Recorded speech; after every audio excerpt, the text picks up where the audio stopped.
asked Mrs. Ann Englehart to briefly share about the role of a school board member. Mrs. Englehart has served on the Avon Board of School Trustees since July 2008. She currently serves as the Vice President of the school board and has held roles as the President as well as the Secretary. After 16 and a half years of service to the Avon community, she's made the decision to retire from the school board and therefore is not seeking re-election. During her tenure, during the 2022 and 2023 school years, the Avon School Board has received the Exemplary Governance Award from the Indiana School Boards Association and is only one of 2 districts in Indiana to receive that distinction in 2023. Please join me in welcoming Mrs. Englehart.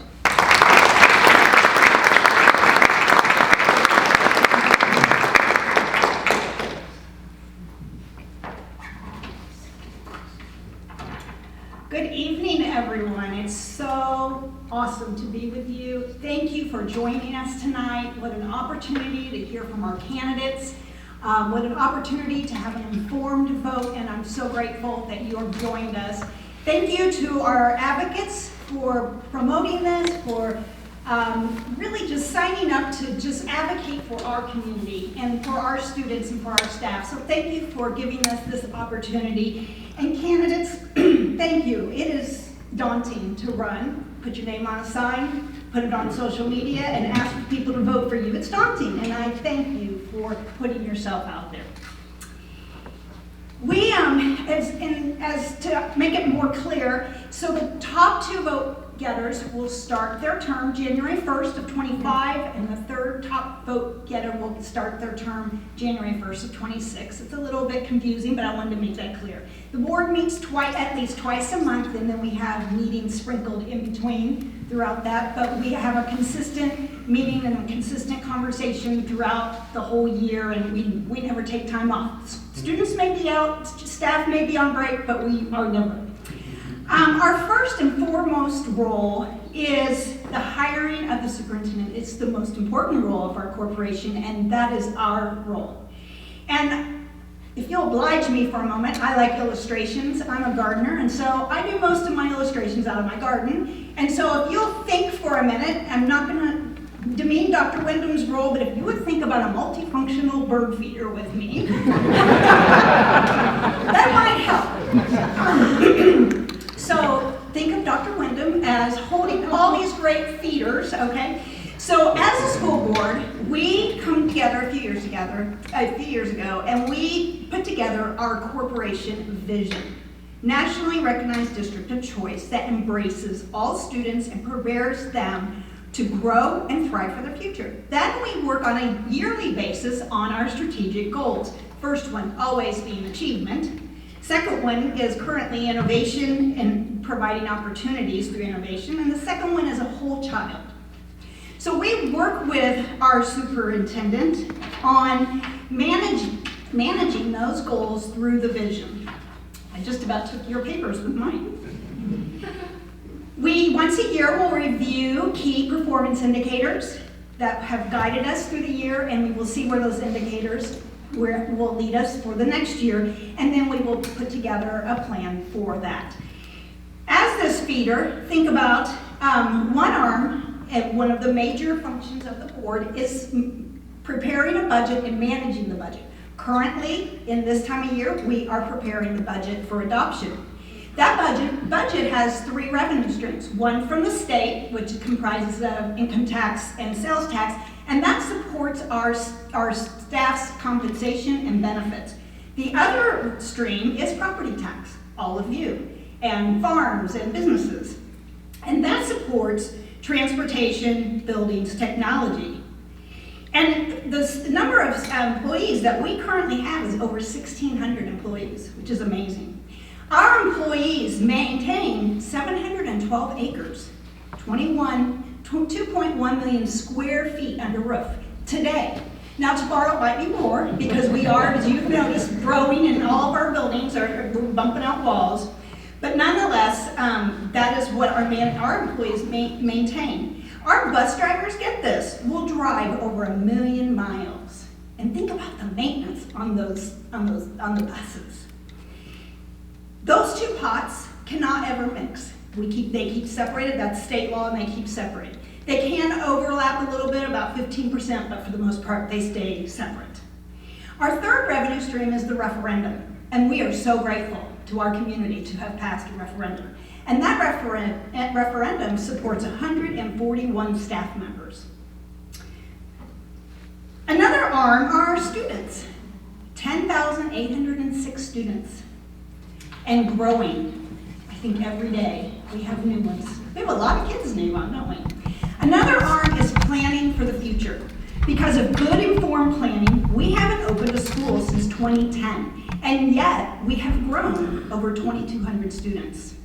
We're continuing to plan for the future. An example is at Avon High School. This year, for the first time, we are providing construction trade courses, and that will only be added to in the years to come. The school board sets the vision and the goals, but we do not manage them. Through the work of Dr. Wyndham, he guides and supports the staff on meeting those goals. While the board may receive emails, texts, calls from folks asking us to correct a problem, we work through the superintendent and staff to remedy the need. Finally, I will speak on behalf of the board members. We love budget discussions and strategic planning, but our favorite part of being on the board is at the beginning of our meetings and when we celebrate our students and our staff. It doesn't matter if it's an academic achievement, athleticism, performance, whatever the accolade is, we support it and we celebrate it. And let me tell you, in Avon, we are never short on reasons to celebrate. Again, thank you to our board, thank you to all of you who have joined us, and thank you for the evidence.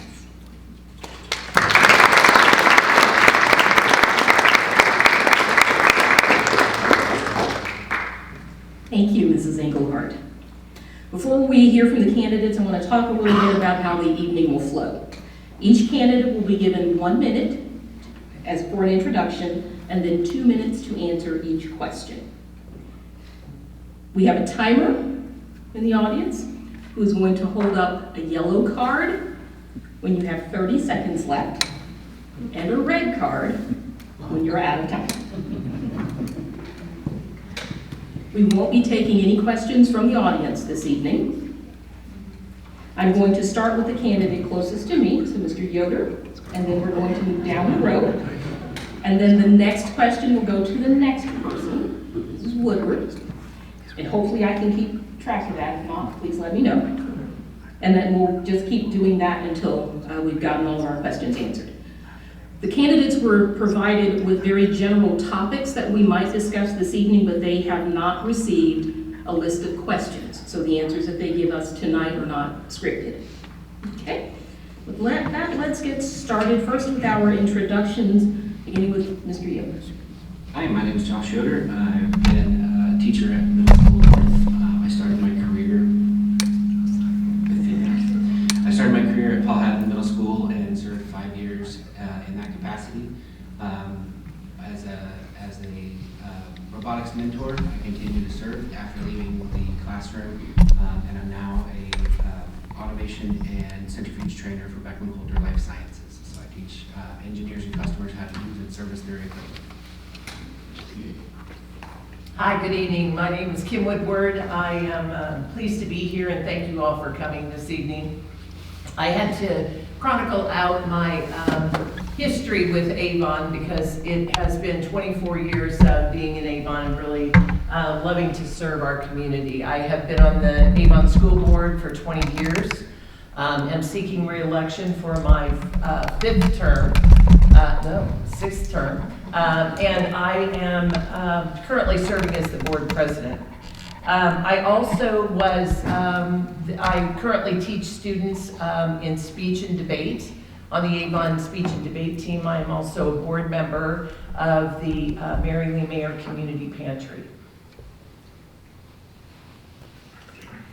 So thank you for hosting this event tonight, Oral Advocates. I really appreciate the opportunity to get to speak directly with community members in person and those watching online. My name is Marina Nelson. I am a resident of Hendricks County since 2003. We moved to the Avon School District in 2008 for our son's needs for special education. So this is very dear to me, this school district, and what it does for the students. I am a registered nurse by trade, and I have advanced my degree into master's in nursing education. So I teach information services and electronic health record education throughout IU Health. Been there 16 years.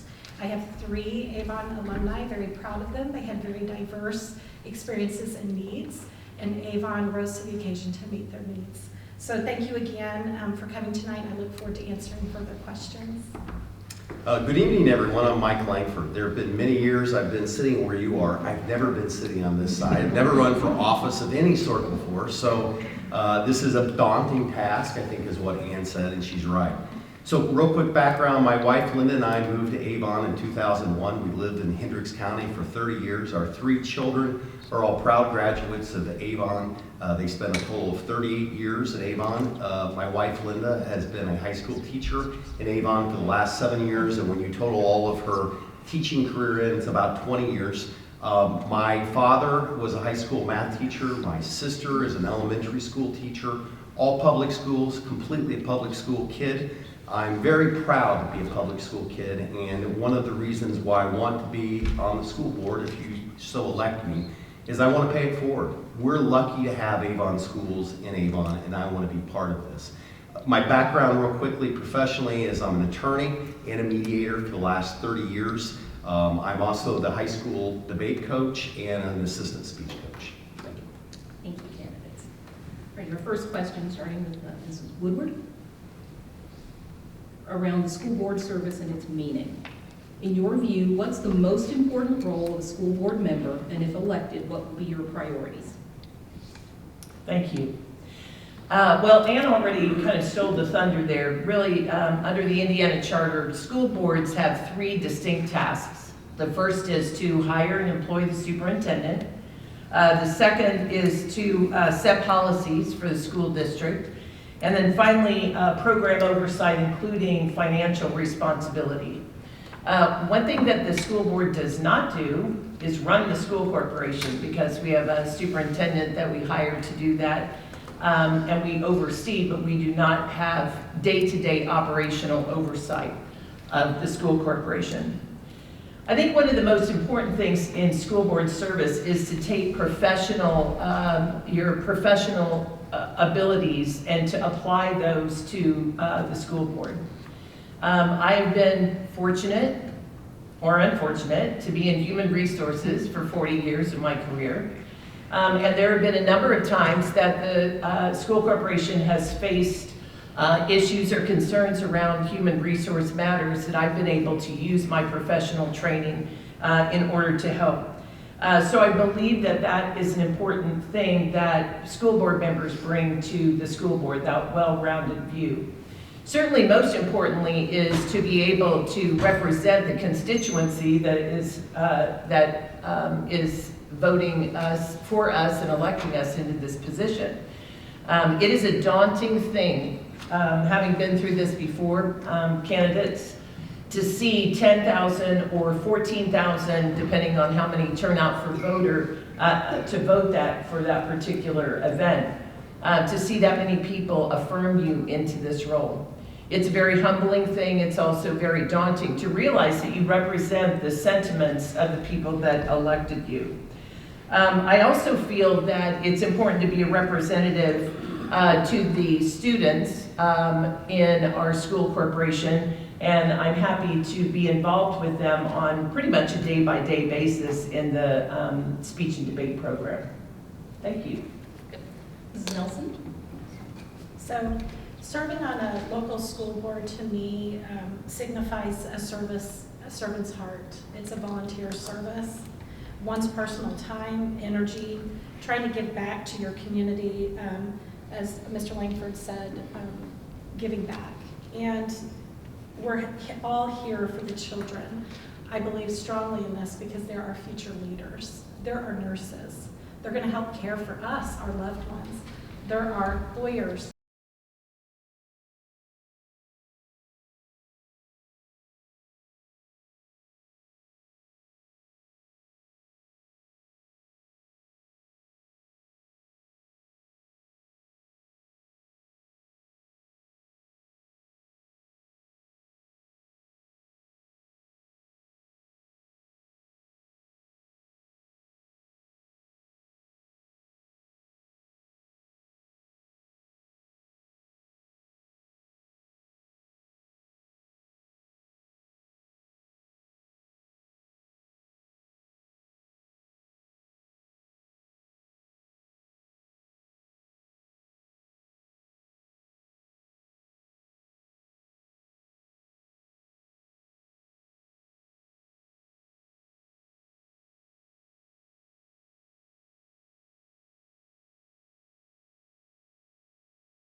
1 to 2 fast food meals per month, we can put that money back into our schools. Thank you. So my kids were in Avon schools for 20 straight years. In the course of those 20 straight years, we saw a moment where the referendum did not pass, and we saw a moment where the referendum did pass. It was light years apart, the difference that was made. When we didn't have the referendum passed, we had class sizes that were too large. We had extracurriculars that were cut. We had field trips that were not taken. When, under Dr. Horniman's leadership and a wonderful school board, the referendum did pass, things completely changed. We were back being the school corporation we wanted to be. Class sizes were under control. Field trips resumed. Extracurriculars resumed. We were a better school corporation as a result. And I recognize that every time the referendum comes up, and just for those who don't know, once a referendum passes under the Indiana legislation that governs referendums, it comes up again every year. So we're only 2 years away from a referendum coming up again. And so what that means is we need to be deliberative, we need to be careful. Look, I'm someone who has spent 30 years as an owner of businesses, balancing budgets, understanding competing priorities. And I get that decisions like this aren't easy. But I also believe that if you start with the concept of, if you are on the school board, children come first, then you make the decisions that follow after that.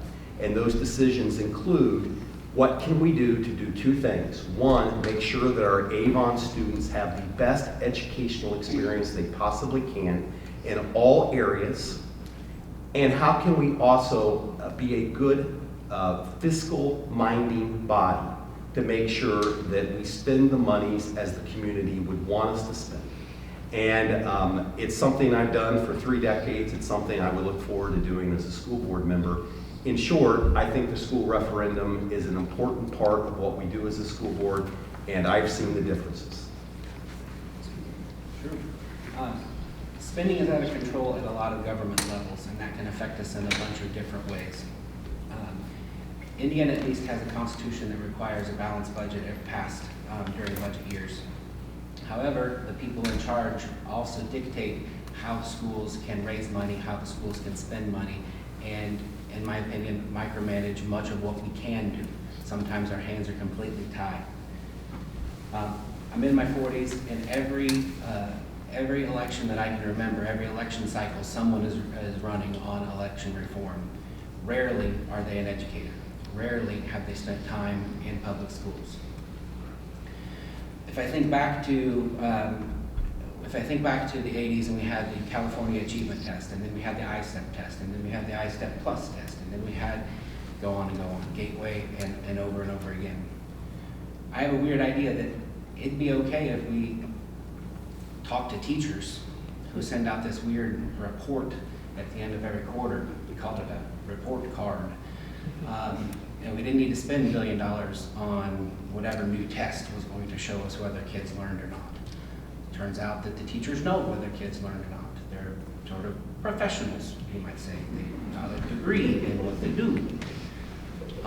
They made a life out of it. Ask them.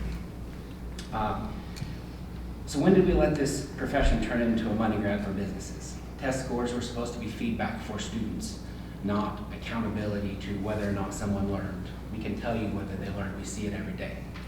What if we had 20 to 40 days back in our school year to teach them rather than measure them? They don't get taller by measuring. They don't learn more just by measuring. Local control always seems better. Local payment is where the schools get a lot of the funding. That's true. It sounds great, the idea that we would just be responsible to you, the taxpayers, and we can move things along. That's only part of the equation. I think until we fix things at a state level, then we're going to be seeing referendums constantly. Until the state does their job, it makes it really difficult for us to do our job. I'm not a big fan of needing money all the time. I'm a big fan of doing our job the right way, at the right time. Thank you.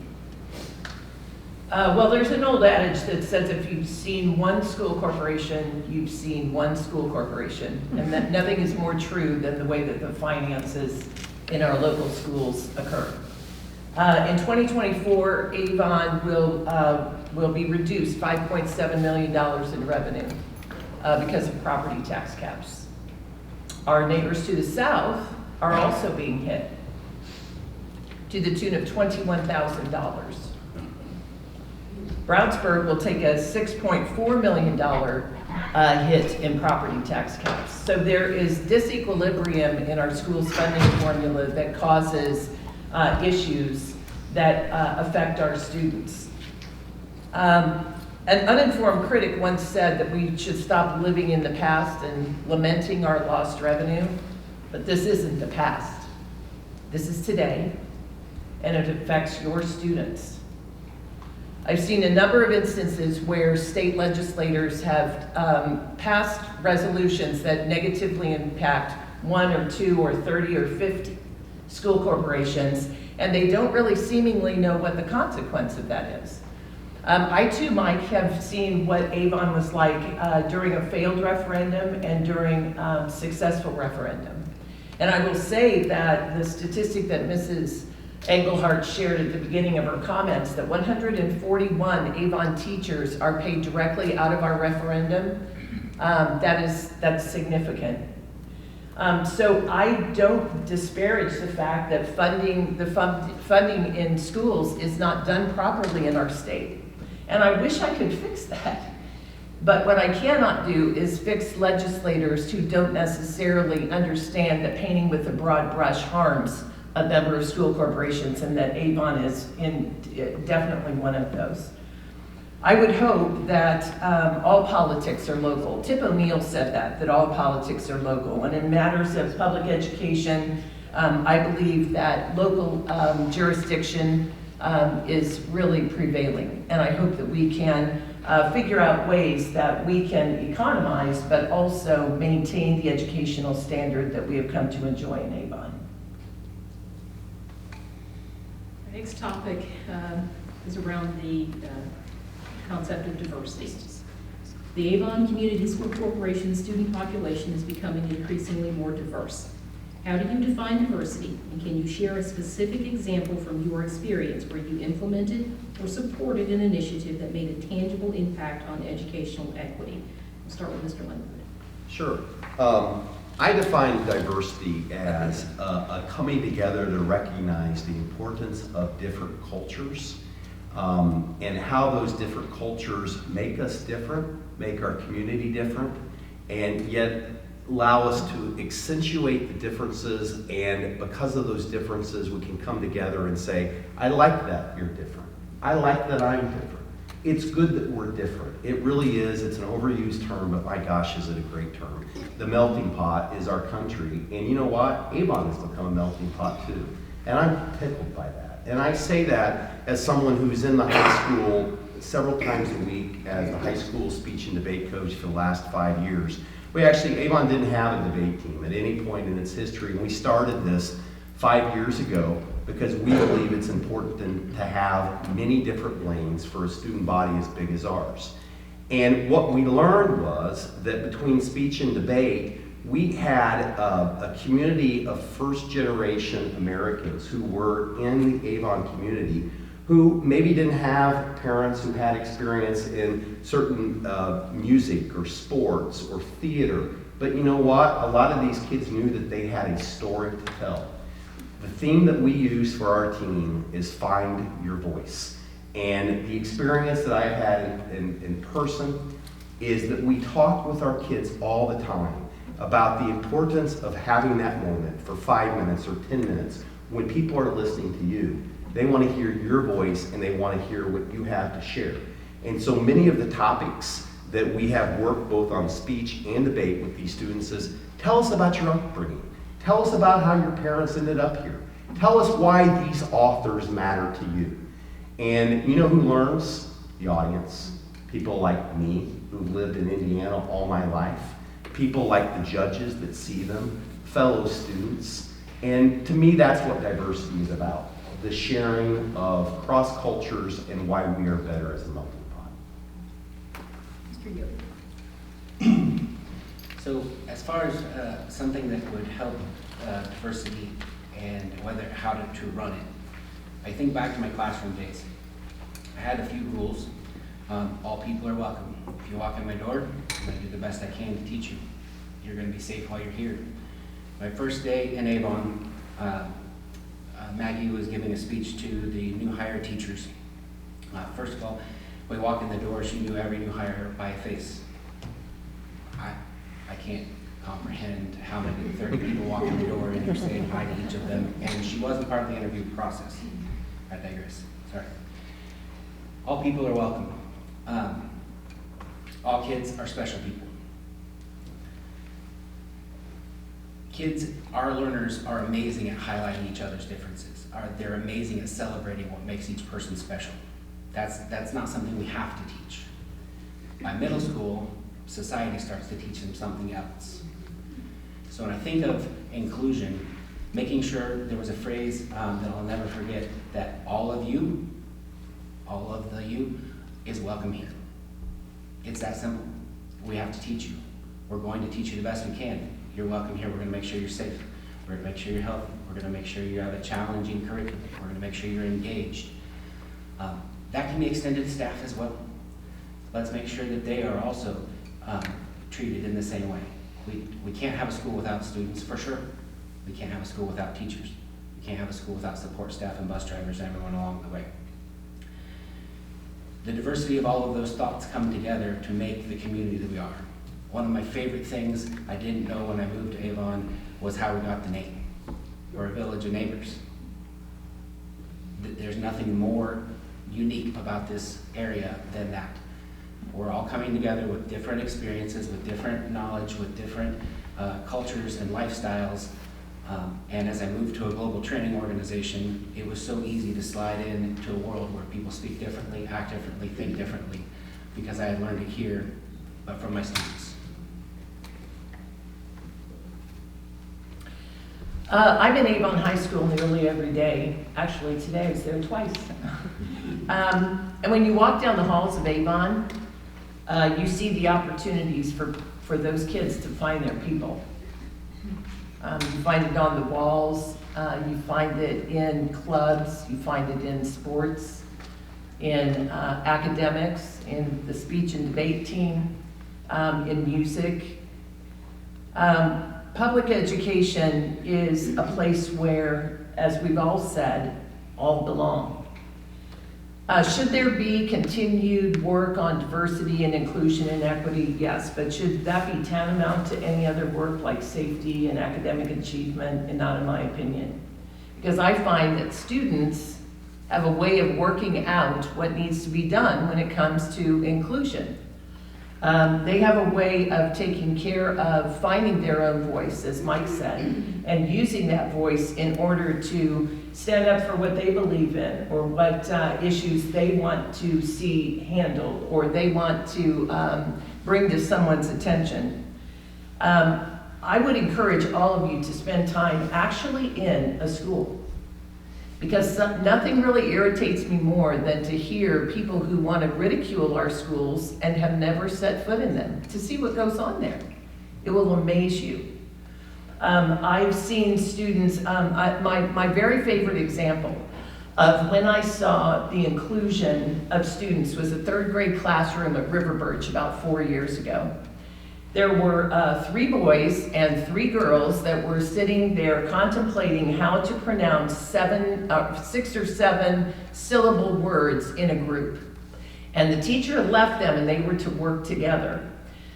So we had our little friend Garrett, who didn't really want to choke words that day, and he was laying down on the floor, and everyone in that group said, "Garrett, it's time to learn. You need to sit up and learn." And guess what? He did. So I think if we allow our students to take care of their education and their inclusion, their diversity, I believe that this would be the great school corporation that it already is. Thank you. Mrs. Nelson. So I define diversity in a couple of different ways. I have some add-ons to it, because I don't think diversity is just the way we look, because under our skin we all bleed the same. It goes deeper than that. It's how we think, It's where we fall on the spectrum of our abilities and our gifts. We all have purpose. We all have gifts and strengths that we contribute. With that said, inclusion needs to involve including those that are on the spectrum of ability. My son is a perfect example. There are some that may not feel his life had purpose, but his life did, and it still does to this day. The Avon School was a perfect example of diversity, inclusion, and equity. They incorporated him into the student body in meaningful ways that gave him a purpose, a true purpose, and a sense of belonging. I can't tell you as a parent how important that was to us. Sorry. Another way that we as parents can reflect upon inclusion and the work that we can do always with our children is getting them to read books. Do you guys remember reading Rainbow when you were little? That was my favorite. I came from a family that was poor. My parents were laid off. Do you remember Tandy Center when they got the big layoff? That was my father. My mother was disabled. I was on the free and reduced lunch program. I needed the help, food insecurities, not having access to books. Reading Rainbow was my doorway to the world. Different perspectives, exciting adventures, different ways to think of myself and what I wanted to do in the world. So books, being inclusive for our students, providing opportunities like the other candidates have spoken about. That's how we can incorporate diversity, equity, and inclusion in our schools and in our homes. Thank you. We'll move on to retention and recruitment of quality teachers and staff for the school corporation. What do you believe Avon schools can be doing to recruit and retain high-quality teachers and staff in our district, especially in a competitive market? And how would you as a school board member support those efforts? And please be specific. Start with you, Mr. Yoder. Sure. I think teachers are pretty simple people. They know why they chose their career. They know why they chose to serve students. They want to teach. They were hired to teach standards, and they were hired to teach students, and they work both well. They need their prep periods to plan. They need their time to collaborate. They need a budget for the classroom so that they have the supplies and the access to the curriculum, and they need their students to have access to the curriculum.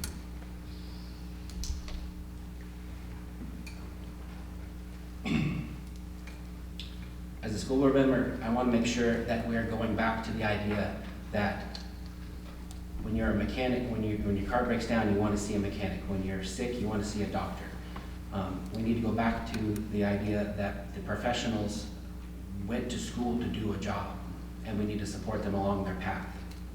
We need help as we move through, but we also need to be competitive with the job market that's out there.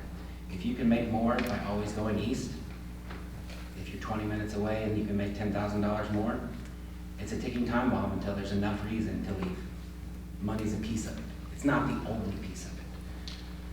We can support in many non-monetary ways, but no amount of jeans on Friday is going to pay a mortgage. No amount of pizza parties is going to make somebody forget about Teacher Tired Friday. So we can do more. We can work harder for the 29.5-hour employees.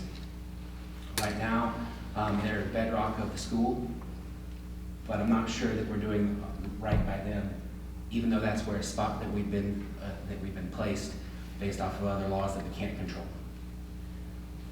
Sometimes competitive doesn't always mean that it needs to automatically pay more. Sometimes support means listening to why people are going toward burnout, listening to the teachers and staff why they're leaving before they leave, instead of always wondering, where'd they go? Why'd they leave?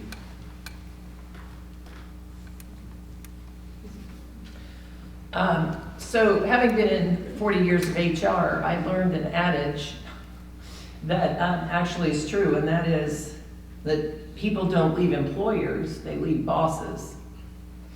And so I think that the culture of our schools is really what keeps our teachers involved and engaged. Sure, it's about collaboration and cooperation, but it's really about having that professional learning community that surrounds that teacher with scaffolding that helps buffet them up every single day. It's a hard job to be a teacher.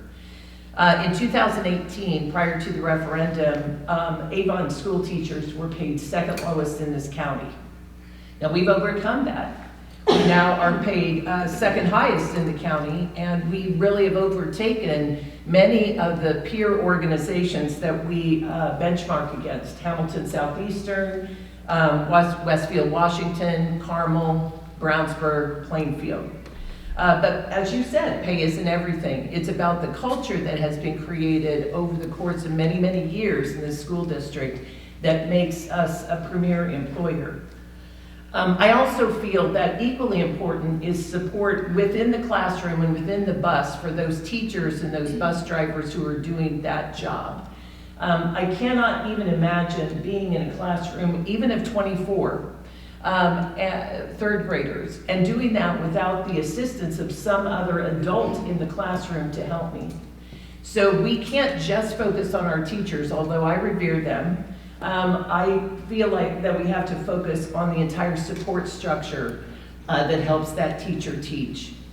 One of the ideas that I've had for a long time is that we produce really high quality students. And you know, some of those Avon students are going to be teachers.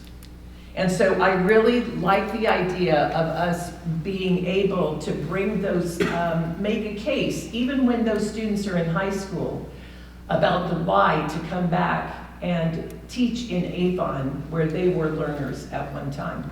Thank you. Mrs. Nelson. In many industries, especially the education sectors, we are often asked to do more with less. We are also the most common pillar within an organization to have cuts. So that is true in healthcare as well as in the education sector for our children. With that said, it is very important, of course, to make sure that staff have adequate resources and pay so that they can do what they do best, which is teach our children. However, it's not just about the carrot. A lot of studies show when you place the carrot in front of the rabbit's going to run. Pay and reward is important in that sense, but eventually, if you make them run too much and they have too much work, they're going to poop out. So no amount of money you can throw into that fire will make a difference. So what we need to do is we need to look at the environment. So we're looking at teacher to student class ratios. How big are the classrooms? Do they have the appropriate supports? It's not just about the teachers, like Ms. Woodward mentioned. We need to make sure that all aspects and departments that are in the school corporation are staffed properly and have the technology and resources they need to meet the needs of the students, because it's a well-oiled machine and it all works together. And third, the best incentive for employees is to feel appreciated and heard. So we need to make sure that we're fostering a culture where teachers and staff at Avon Community School they feel that they're heard and that their opinion and their voice matters. And then we need to reward them for the exceptional work they do. I know that there's grants that we can get for teachers that do well. And we just saw at one of our recent board meetings a couple teachers that were awarded a teacher for multilingual students, as well as in our school resource officer department. So I think that that goes a long way. Not just pay, not just resources, but also making sure we have the staff and our staff are heard. Thank you. So what do we need to do to recruit and retain better teachers? Let's ask the teachers. That's where I would start. I believe from my years of owning businesses that there's great value in 360 reviews, which is to say everybody reviews everybody. And part of that also involves a lot of surveys, a lot of questioning. Yes, entrance and exit reviews and interviews are important. But if we do not start with the fundamental part of, hey teachers, tell us how we can make your hour-to-hour, day-to-day life better, then we're flat out missing it, because they are way more likely to have the answers than someone who is not in the classroom hour upon hour upon hour. So I would start with making sure that we hear from the teachers, and I think that can come from a formal school board survey, and I think we need to do that. Look, teacher pay matters, we know that for sure. And I say that as someone who was raised in the 70s and 80s by a high school math teacher, public school teacher, raised a family of 5 on his single salary and a whole lot of side hustles. My dad was always working because he had to work, and that was in the 70s and 80s. And that has not gotten easier, we all know, for a lot of reasons. So I always want Avon to be within fiscal responsibility realms near the top of teacher pay. Finally, living with a school teacher, and a conversation that we have all the time, and this topic I don't think has come up yet, let us recognize that the safety and security matters more now than ever. And that's a sad statement. I wish I didn't just have to say what I just said. But there are school teachers who are leaving the profession because they're not sure if this is the day that terrible, horrible thing that can happen. And not just school shootings, but also respect from students, respect from parents, physical aggression, accosting. Those are all things that we need to make sure that we are super cognizant of, and that would be something that at the school board level we should be aware of. Our final question is around some of the issues concerning public schools, as well as kind of specifically the Avon School Corporation. Truancy and students affected by mental health issues are some of the problems that the school corporation is currently facing.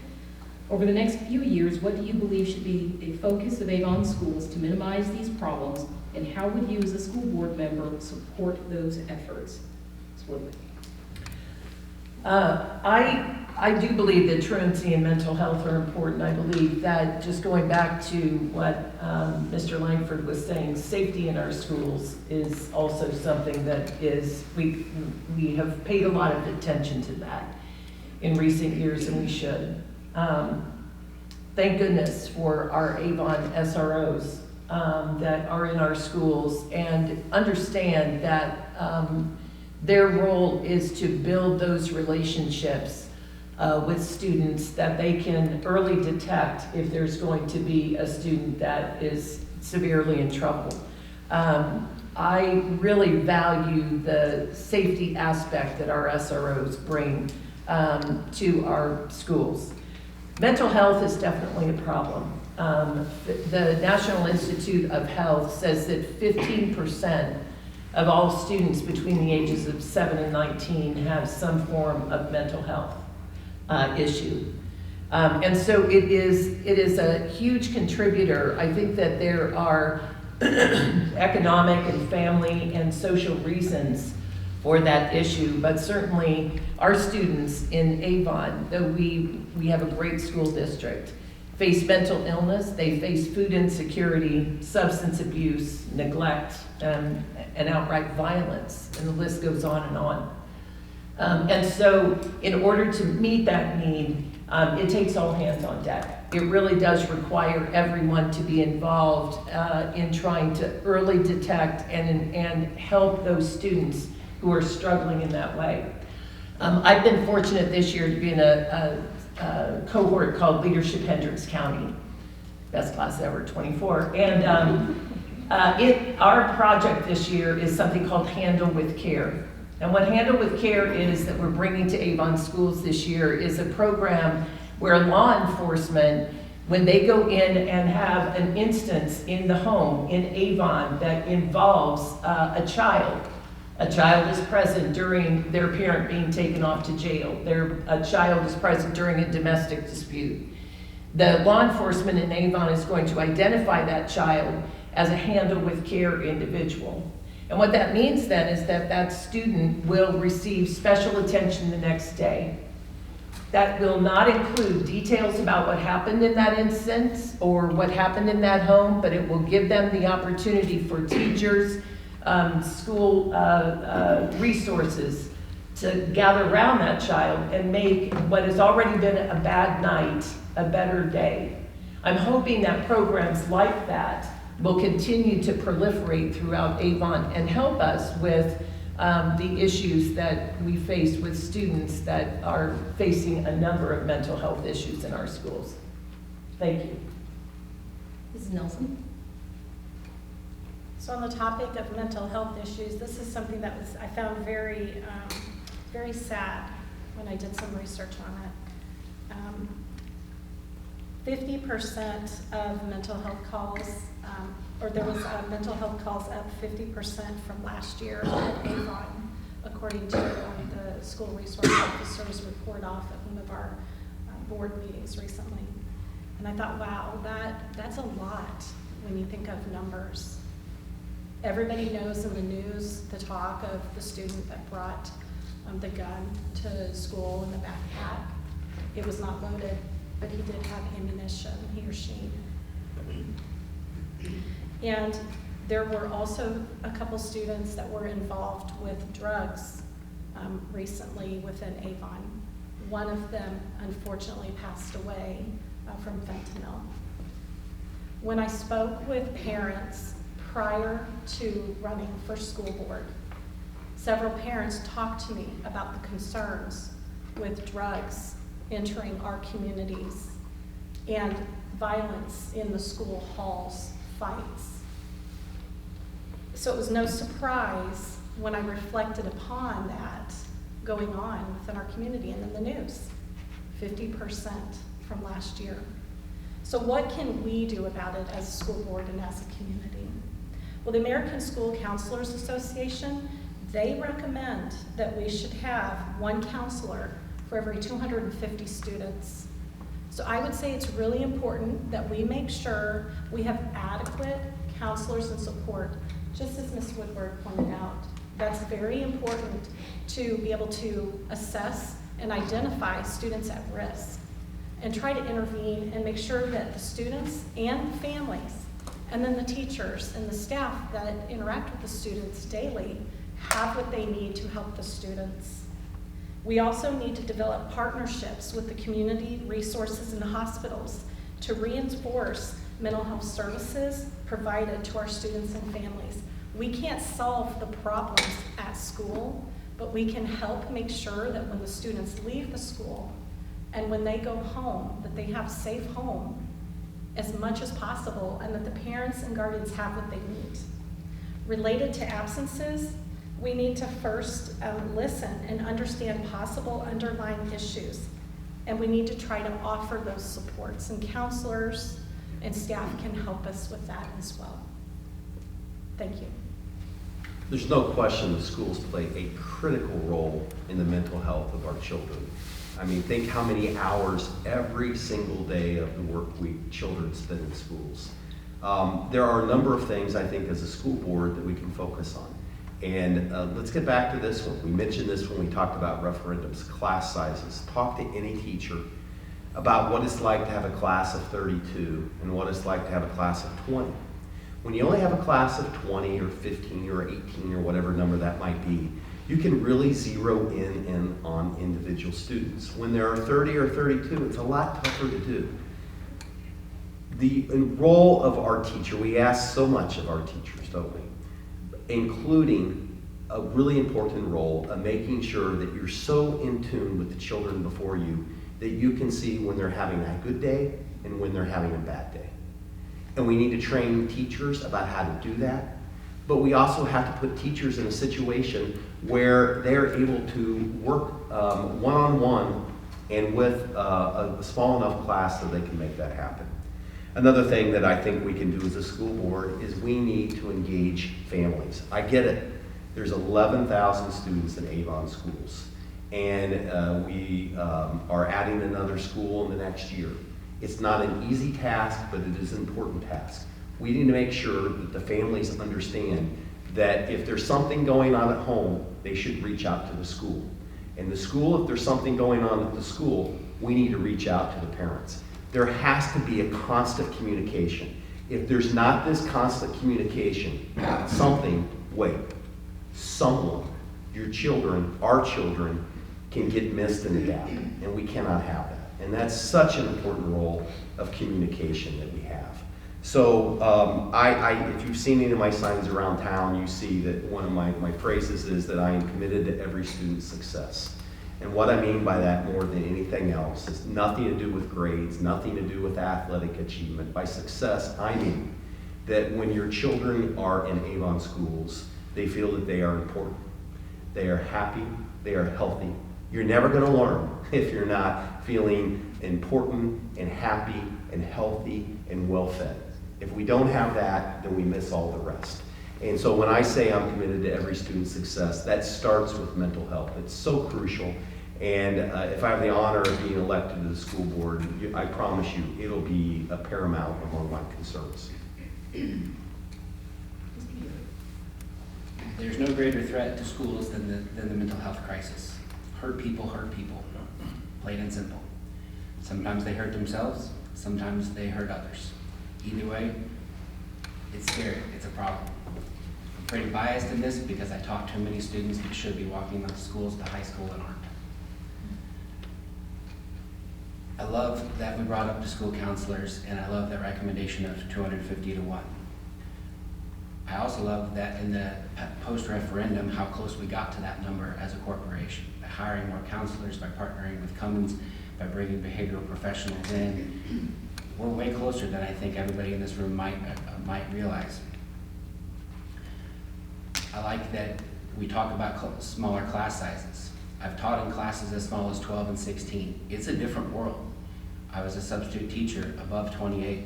My first year working in Mooresville was post a failed referendum, and many teachers had been exited the year before. 32 kids in a science classroom, it's not classroom management, it's barely controlled chaos. We got through it. It wasn't the best learning. When I came home to Avon, when I was able to teach at North, 24 kids in a classroom, that works. Can we do better? Yeah. The schools that have our similar demographics and do better than us on state testing and other measures of success have smaller class sizes. That's the next big thing. One thing that might not cost any extra money are counselors. How much of the year do they spend working as schedulers? How much of the year do they spend as state testing officers? Wouldn't it be awesome if the people who went to school to be the professionals to work with the students worked with students? It's a weird theme that I keep bringing up. There's a meme going around, let them cook. Let the professionals cook. We can do it. It doesn't cost any extra. We didn't need extra referendum dollars to let the counselors be counselors full-time. It can make a difference, and it can make a difference fast. Too many young people are making bad decisions at a seemingly increasing rate, permanent bad decisions. Life-changing, life-altering, sadly life-ending decisions. This is only the tip of the iceberg. You want to talk with school shootings or drugs and alcohol or home or anything else. If we're not meeting Maslow's needs, if we're not providing that safe environment, we can have safe buildings, we can have safe buses, but nobody's learning. We can have school resource officers, but they're police officers. They're not teachers. They're not counselors. They're there to stop problems. They can try to prevent. We've taught them that, but they're police officers first. Those are all the questions that we have this evening. Please join me in thanking the candidates.